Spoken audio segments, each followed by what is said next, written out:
દૈનિક વચનમાં પ્રેરિતોના કૃત્યો 3 અધ્યાય 1 થી 8 કલમમાં જે સંભવ લખ્યો છે તે સંભવમાં તમે વાંચો જશે તમારા દૈનિક જીવનમાં જ્યારે વચન વાંચતા હોય, બાઇબલ વાંચતા હોય ત્યારે લખ્યું છે જન્મથી લંગડો એક વ્યક્તિ છે, જન્મથી લંગડો એક માણસ છે. હાલેલુયા. જો તેમના વિશે, તેમના જીવનથી હું અમુક બાબતો શીખો છું. આ સવાર સમયમાં દેવની કૃપા તમને મને જોઈ રહી છે. હાલેલુયા. પરમેશ્વરનું વચન આપણે સ્વીકારે છે. કદાચ તમે તમારા જીવનમાં હાલેલુયા આ જન્મથી લંગડા વ્યક્તિ તમે તમારી પરિસ્થિતિને સ્વીકારી લીધી હોય. હાલેલુયા. કદાચ તમે બાઇબલ બતાવે છે તે વચનમાં લખેલું છે 3 કલમમાં કે 2 કલમમાં, માફ કરો, એક જન્મથી લંગડા માણસને લોકો ઉંચકીને લઈ જતા હતા અને તેને મંદિરમાં જનારાઓની પાસે ભીખ માંગવા સારું મંદિરના સુંદર નામના દરવાજા આગળ નિત્ય બેસાડતા હતા. હાલેલુયા. આજે આ જન્મથી લંગડા વ્યક્તિ વિશે તમે વાંચો તો સમજો કે તેની પરિસ્થિતિને તેને સ્વીકારી લીધેલી છે કે હવે મારી પાસે કોઈ બીજો રસ્તો નથી ભીખ માંગવા સિવાય. તો તમે આ સવાર સમયમાં વચન વાંચવા સમય, જ્યારે પરમેશ્વરનું વચનનું મનન કરતા સમયે એક પરિસ્થિતિને અથવા એક દેવની કૃપાને આપણે જોઈ છે. પરિસ્થિતિ એવી છે આ વ્યક્તિની કે તે કંઈ કરી શકતા નથી. લંગડા વ્યક્તિ છે, ચાલીને કંઈ કામ કરી શકતા નથી. પણ આ સવાર સમય બાઇબલ બતાવે છે કે તેના લોકો પણ તેને ત્યાં મંદિરના દરવાજા આગળ જ બેસાડી દેતા હતા. આજે સવાર સમયમાં આ વચનમાં લખેલું છે પરમેશ્વરનું દયા તમારા પર ઉતરે છે, પરમેશ્વરની કૃપા તમને જોઈ રહી છે. કદાચ તમારી પરિસ્થિતિ કેટલી પણ કઠણ હોય, કદાચ તમારા મનમાં તમે વિચાર ના કરો એવું અદ્ભુત કામ પરમેશ્વર તમારા જીવનમાં કર્યા છે, પણ તમે તમારી પરિસ્થિતિને હાલેલુયા સ્વીકારીને બેઠા છો. પણ આજે સવાર સમય દેવનું વચન કહે છે તમે તેના નામ પર એ વિશ્વાસ કરો છો તેના દ્વારા અદ્ભુત કામ થવાનું છે. હાલેલુયા. માટે વચન કહે છે કે હાલેલુયા, પિતરે 6 કલમમાં લખે છે, પિતરે તેને કહ્યું કે સોનું રૂપું તો મારી પાસે નથી, મારી પાસે જે છે એ હું તને આપું છું. ઈસુ ખ્રિસ્તના નામેથી તું ચાલતો થા.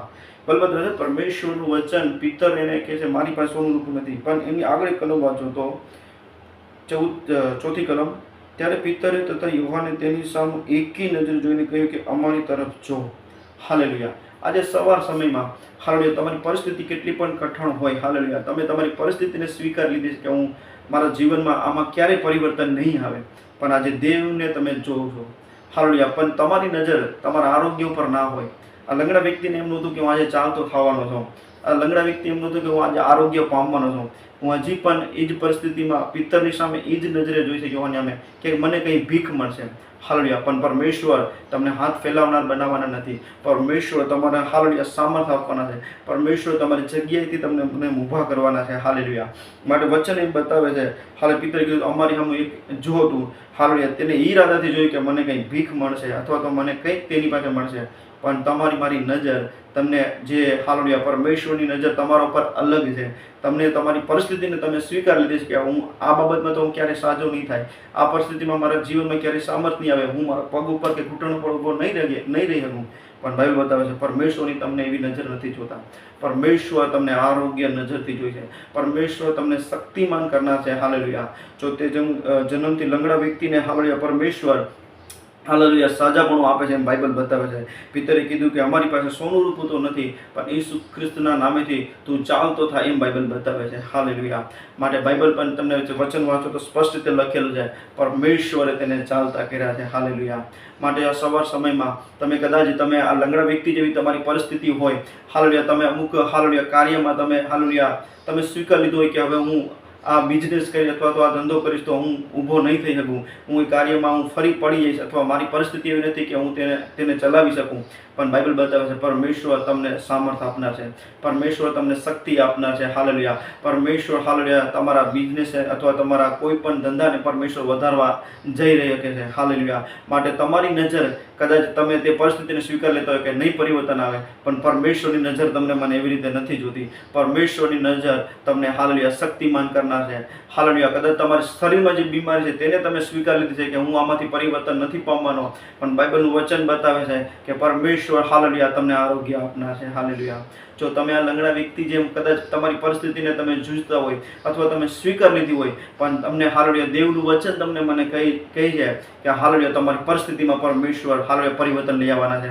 પરમેશ્વર હાલેલુયા તમને શક્તિમાન કરવાના છે. પરમેશ્વર તમને હાલેલુયા શરીરમાં આરોગ્ય આપવાના છે. હાલેલુયા પરમેશ્વર તમને મને આશીર્વાદિત કરવાના છે. એવા 3 બાબત પ્રેરિતોના કૃત્યો 3 અધ્યાયમાં આપણે જોવા મળે છે. હાલેલુયા જો આજે તમે એના નામ ઉપર જે વિશ્વાસ કરીને તમે દેવનું વચન સાંભળો છો તો ચોક્કસ પરમેશ્વર તમારા મારા જીવનમાં કામ કરનાર છે. હાલેલુયા માટે તમે આજે તેના નામ ઉપર વિશ્વાસ કરો. હાલેલુયા તેના નામથી પરમેશ્વર તમને શક્તિમાન કરશે. એટલા માટે 16મી કલમમાં લખેલું છે. હાલેલુયા તમે વચન વાંચો તો હાલેલુયા વચન વાંચીએ આપણે. તેના નામ પરના વિશ્વાસથી આ માણસ જેને તમે જુઓ છો અને ઓળખો છો અને તેને તેના નામે શક્તિમાન કર્યો છે. હાલેલુયા જો તેના ઘૂંટણમાં તેને ખબર નહોતી કે હું મારા શક્તિથી ઊભો થઈ કે એવી એને ક્યારે વિશ્વાસ નહોતો. હાલેલુયા પણ પરમેશ્વર બતાવે છે જે પિત્તરની સામું તે જોતો તો એક ભીખ માંગવા નજરે જોતાય છે કે હું તો મારી પરિસ્થિતિમાં નથી, મને કંઈક મળી જાય તો મારું ગુજારણ ચાલી જાય. પણ પરમેશ્વર તમને મને એવી રીતે નથી જોતા. પરમેશ્વર તમને તે ખાડામાંથી અથવા તે પરિસ્થિતિમાંથી તમને ઊભા કરવા માંગે છે. આજે તમે કોઈ પણ પરિસ્થિતિમાં પડી ગયા હોય, પરમેશ્વર તમને મને ઉપર કરવા માંગે છે. પરમેશ્વર તમને ઊંચી જગ્યામાં લઈ જવા માંગે છે. હાલેલુયા તમારી હાલેલુયા જે જગ્યામાં તમે ભીખ માંગતા હતા, અહીંયા જે જગ્યામાં જે વ્યક્તિ ભીખ માંગતા હતા, હાલેલુયા તેની પરિસ્થિતિમાં દેવ એને કાઢે છે. હાલેલુયા અને શક્તિમાન કરે છે અને ઘૂંટણમાં પરમેશ્વર જોર આપે છે, તે ઊભા થાય છે. હાલેલુયા એવી જ રીતે તમે તમારી પરિસ્થિતિમાં કદાચ આવા વ્યક્તિ જેવા લંગડા વ્યક્તિ જેમ પડીને બેઠા હોય, પણ આ સવાર સમય દૈનિક વચનમાં પરમેશ્વરનું વચન તમને મને શીખવાડે છે આજે પરમેશ્વર તમને ઊભા કરવાના છે. પરમેશ્વરની કૃપાની નજર તમારા ઉપર છે જ. હાલેલુયા માટે પરમેશ્વર તમારા હાલેલુયા પરિસ્થિતિમાંથી તમને શક્તિમાન કરશે. જેમાં તમને હાલેલુયા તમને સામર્થ નથી, તમને શક્તિ નથી, તેમાં પરમેશ્વર તમને શક્તિ આપનાર છે. હાલેલુયા બીજી બાબત હાલેલુયા પરમેશ્વરનું વચન શીખવાડે તેના શરીરમાં આરોગ્ય પણ નહોતું. હાલેલુયા તે જન્મથી લંગડા વ્યક્તિને પરમેશ્વરે શક્તિમાન કર્યો અને બાઇબલ બતાવે છે તેને પરમેશ્વરે આરોગ્ય પણ આપ્યું છે. હાલેલુયા કદાચ તમારા શરીરમાં આ સવાર સમય દૈનિક વચન સાંભળનાર લોકોના જીવનમાં કોઈના જીવનમાં બીમાર હોય, પરમેશ્વર તમને છુટકારો આપી શકે છે. પરમેશ્વરનું વચન તમને હાલેલુયા એના નામ પર વિશ્વાસથી પરમેશ્વર તમને આરોગ્ય આપી શકે છે. અથવા તમારી પરિસ્થિતિ કોઈ પણ પ્રકારની બીમારીમાં હોય, હાલેલુયા તમને કોઈ પણ પ્રકારની બીમારીથી તમે જૂઝતા હોય તો પણ પરમેશ્વરનું વચન તમને મને આરોગ્ય આપી શકે છે. હાલેલુયા હાલેલુયા આ વ્યક્તિના જીવનમાં પરમેશ્વરે પહેલા તો શક્તિ આપી.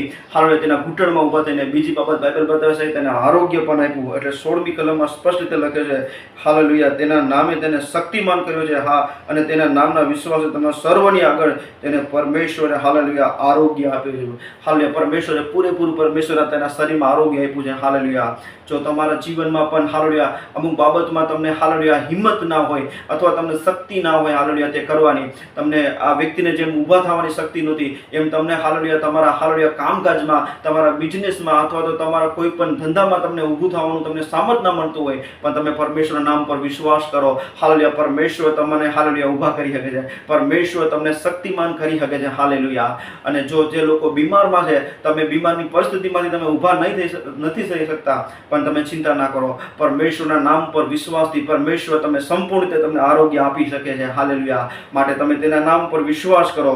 અને ત્રીજી બાબત અહીં બાઇબલ બતાવે છે 26મી કલમમાં તે દેવે પોતાના સેવકને ઊભો કર્યો છે અને તેને પ્રથમ તથા તમારી પાસે મોકલાયો છે. તેથી તમે સર્વ દુષ્ટ કર્મોથી ફરીને તમારા માના દરેકને તે આશીર્વાદ આપે. હાલેલુયા અહીંયા 26મી કલમમાં લખ્યો છે લાસ્ટ લીટીમાં હાલેલુયા તમે લખ્યો દરેકને તે આશીર્વાદિત આપે. જો તમને એકને નહીં પણ જે લોકો તમારા પરિવારના છે તેને પણ પરમેશ્વર આશીર્વાદ કરવા ઈચ્છે છે. હાલેલુયા જો તેના નામ ઉપર તમે વિશ્વાસ કરો, તેના નામ પર વિશ્વાસ કરવાથી દેવ તમને શક્તિમાન કરી શકે છે. તેના નામ પર વિશ્વાસ કરવાથી તમને આરોગ્ય મળી શકે છે. તેના નામ ઉપર વિશ્વાસ કરવાથી હાલેલુયા પરમેશ્વર તમારા પરિવારને આશીર્વાદિત કરી શકે છે. હાલેલુયા માટે પ્રેરિતોના કૃત્યો હાલ 3 અધ્યાયમાં લખેલું છે કદાચ આ લંગડા વ્યક્તિ જેવી તમારી પરિસ્થિતિ હોય, તમે તે પરિસ્થિતિને સ્વીકાર લીધી હોય, પણ દેવની નજર તમારા પર સારી છે. દેવની કૃપા તમને હાલેલુયા તમને જોઈ રહી છે. હાલેલુયા જો પિત્તરને તેને એકની નજર જોઈને એવા ઈરાદાથી માંગ્યું, એને આરોગ્ય મળશે એવા ઈરાદાથી નહીં કે પિત્તર મને સાજા કરનાર છે, યોહાન મને સાજા કરનાર છે, પણ બાઇબલ બતાવે છે જે કાર્ય તમે નથી જોઈ શકતા દેવ તમારા જીવનમાં અદ્ભુત કામ કરનાર છે. હાલેલુયા કદાચ તમારા મનમાં તમે એમ વિચાર કરતા હોય કે આ પરિસ્થિતિમાંથી તો હું નીકળવાનું નથી, હું જેમ છું તેમ જ હું રહેવાના છું, કરવાનો, હવે હું આ પરિસ્થિતિમાંથી હું નીકળવાનો નથી. આ લંગડા વ્યક્તિને પણ એવું જ છે કે હું ખાલી ભીખ જ માંગી શકીશ, હવે હું બીજું કંઈ નહીં કરી શકી. પણ આ સવા સમયમાં દેવનું વચન તમને મને શીખવાડે છે, આપણા પરમેશ્વરની દયા તમારા પર ઉતરે છે. હાલ પરમેશ્વરના નામ ઉપરથી હાલ વિશ્વાસ કરવાથી તમને શક્તિમાન પરમેશ્વર કરે છે. પરમેશ્વરના નામ ઉપરથી તમને પરમેશ્વર શરીરમાં સારું આરોગ્ય આપનાર છે. હાલેલુયા. પરમેશ્વરના નામ પરના વિશ્વાસથી પરમેશ્વર તમારા પરિવારને આશીર્વાદિત કરે. દરેક વ્યક્તિને પરમેશ્વર આશીર્વાદિત કરનાર છે. હાલેલુયા. માટે આ દૈનિક વચનમાં હાલેલુયા પ્રયત્નના કૃત્ય 3 અધ્યાયમાં હાલેલુયા દેવની નજર તમને જોઈ છે. હાલેલુયા. જેમ હાલેલુયા તે વ્યક્તિ ખાલી પૈસાની માંગવા માટે ખાલી એક નજર જોતા હતા, પણ દેવની નજર તેને હાલેલુયા તેની પરિસ્થિતિમાંથી બારોબાર કાઢવાની હતી. હાલેલુયા. માટે જે તમે આજે તેના નામ પર વિશ્વાસ કરો છો, પરમેશ્વર એક મોટું કામ તમારા મારા જીવનમાં કરનાર છે, અને તે જોઈ જે સાંભળે છે તેના જીવનમાં પણ પરમેશ્વર અદ્ભુત કામ કરનાર છે. હાલેલુયા. માટે પરમેશ્વરના વચન ઉપર તમે વિશ્વાસ કરો, અને તે વચન દ્વારા પરમેશ્વર તમને હાલેલુયા આશીર્વાદિત કરનાર છે. હાલેલુયા. તમે સર્વને પરમેશ્વર આ વચનો દ્વારા આશીર્વાદિત કરે. હાલેલુયા. એવી હું પ્રાર્થના કરું છું. આપણે આંખો બંધ કરીને 1 મિનિટ આપણે પરમેશ્વર પાસે પ્રાર્થના કરી. તમારો આભાર માની ધન્યવાદ કરી. પરમેશ્વર દૈનિક વચન સાંભળનાર સર્વ લોકોને આજના વચનો દ્વારા તમે આશીર્વાદિત કરજો. પરમેશ્વર તેમના જીવનમાં પરમેશ્વર તમારી કૃપા ઉતરે. પરમેશ્વર તેમને શરીરમાં હાલેલુયા આરોગ્ય મળે, તેના શરીરમાં શક્તિ આવે. પરમેશ્વર અને પરમેશ્વર તેના પરિવારના લોકો આશીર્વાદ થાય. પરમેશ્વર આ પ્રેરણા કૃત્ય 3 અધ્યાય પ્રમાણે પરમેશ્વર તેમના જીવનમાં તમે અદભુત કામ કરજો. સાંભળનાર લોકો સર્વને આશીર્વાદિત કરજો. પિતા તમારા પવિત્ર આત્મા સોંપીને ઈસુ પ્રભુના નામમાં પિતા. આમીન.